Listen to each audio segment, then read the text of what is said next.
Hey, what's up, guys? So I just had a comment on this random video I came across that I found rather strange. It's the Koch brothers exposed campaign, and they have a video saying, are the Koch brothers teaching you? And they're talking about Koch's different programs that they fund. They do fund some university chair positions. They actually funded some chairs at one of my schools. They have a lot of grant money going into everything from Cater to Mercator to you name it, almost every liberty-oriented student group, Reason.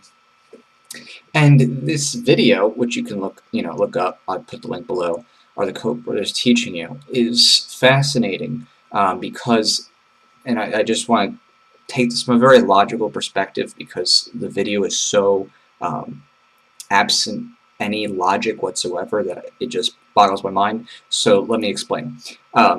They make this assertion, that is, the professors in the video and even one student make this assertion that academics and academia is being bought up, and that there is some imagined past where professors just acted completely nobly and didn't have any taint to any of their granting or the granted research projects, which is complete bullcrap. First, just from a logical perspective, unless you are teaching pure science observation, like empiricism, anything political or economic is politicized, hands down. It's almost every thing you can imagine, unless you're just doing a pure survey, and even then it's hard to get textbooks that just have descriptive language and not some of the views imputed.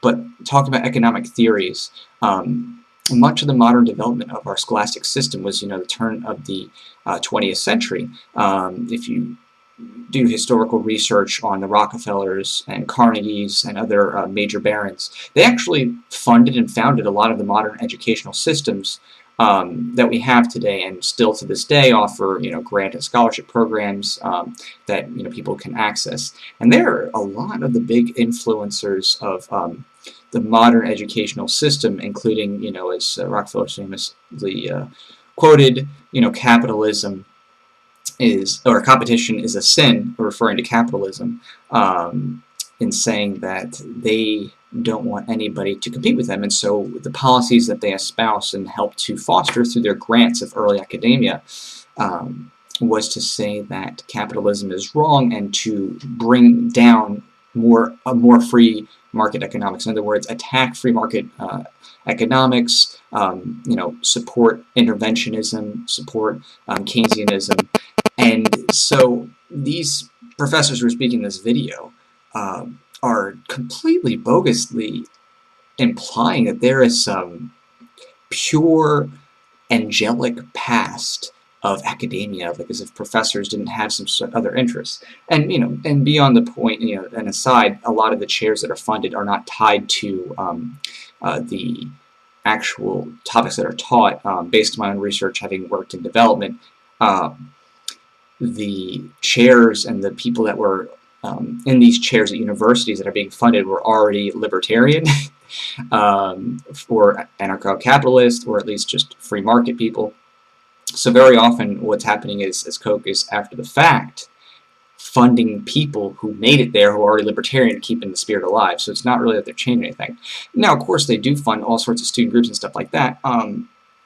But what is the problem? See, the problem that they're trying to make, in other words, a straw man, boogeyman that they're trying to make, is that, oh, there must be something evil, wicked, or licentious about the motives and the ideology that Koch would support. And the fundamental problem is that the principles are about removing government from our lives. And the dichotomy is that these professors, at least if you look at their CVs, or, resumes and their history, are all very big into government intervention. They're big into regulation. They're big into this democracy voting thing, which you really just need to take a course in election law to understand that voting is really not what it seems. Voting is not as powerful as people try to make it. There isn't this direct democracy, but that's an aside. The point being is that these people are traditional leftist, welfare statist, socialist, communist, and I don't use these labels anything other than just descriptive of their beliefs. They generally believe that the government is the best solution for these things, and that an enlightened class ruling over benevolently would be the best way to organize human society. And that's just natural for professors, because professors tend to be INTJs, if you're familiar with MBTI.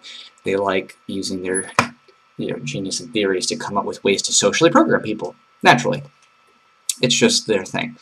So what is ridiculous to me is that they try to create in these videos this false boogeyman of like, ooh, they're doing something really evil, but really it's just people who are open and like government out of their lives. They think generally that taxation is theft, that the government doesn't have a right to your personal body, and that regulations in the market generally are not the most effective way to either A, organize society, or as a basic principle level, that people are best off arranging their own business details.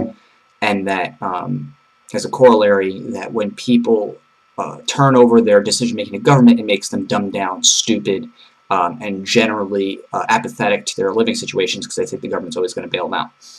They're not conscious of their contracts, they're not conscious of the business decisions. So I just had to say, I mean, this is really one of the most ridiculous little preview videos here, because it just, all around, it attacks a group without delving into the underlying philosophy. Now, they do have some of the videos about, Koch brothers possibly having some sort of chemical factor or something that leads to cancer for people. And of course, if there are private harms where business causes people harms, obviously they should take care of it.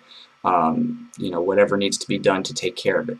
But those issues aside, the foundational ideology here, I mean, what are you getting at? I mean, you're saying, oh, we're attacking libertarian values, and what's your proposal? Statism, more government intervention, more taxes, more regulation? I mean, at least put the dichotomy up and say, we believe that we can take your property just because we provide you a service that you were not able to actually consciously contract for. I mean, put it out there. They're not going to, of course, and, me and other people will be there to call them out and actually show the logical fallacies and the straw man that they create. But, I just think that people need to take note of this. And really, when you're watching these videos, just analyze the basic premises of what they're attacking. What are they attacking? Are they attacking the ideology? Are they attacking the people? Are they taking isolated, or maybe even not isolated, but groupings of experiences of people who have been harmed economically or physically through the business, and trying to then attack the political ideology, which is, again, standalone, separate? And think through that, because making these attacks by saying, oh, they're funding the universities and taking over students, it's like, what are you teaching to begin with? The economics professors are teaching economics, but what about it are they teaching? Even absent the historical roots of modern academia and how it was funded and brought about, and there's a lot that goes behind that with how it was taken over back in the day by the industrialists who wanted to create, a scientifically managed class. That's how we have the system that we have today, is they wanted to kind of identify people by their skills. That's how they have like the testings and the classes, and weeding out people from high school to college so that they could fit somebody into an organization. They didn't want to have philosophers or entrepreneurs or, brilliant people. They just wanted people to fill jobs for the, the elite class back in the early 20th century. But, it's something that they pretend like they're coming from this angelic past where they, had pure, unadulterated academic review, and that their other grants from other foundations are just non-existent or don't, influence their work. It's the same old, same old. Guess what? Everybody already knows the Rockefellers and the Carnegies fund people selectively who fall into their ideology. Wow, that's so deep. And everybody else who funds stuff funds people who fall into their ideology. Whoa, that's so hard to comprehend. it just really boggles my mind that people want to make it like some sort of superstitious, crazy bullcrap. But that's my 2 cents. All right, well, take care, guys, and I'll talk to you later.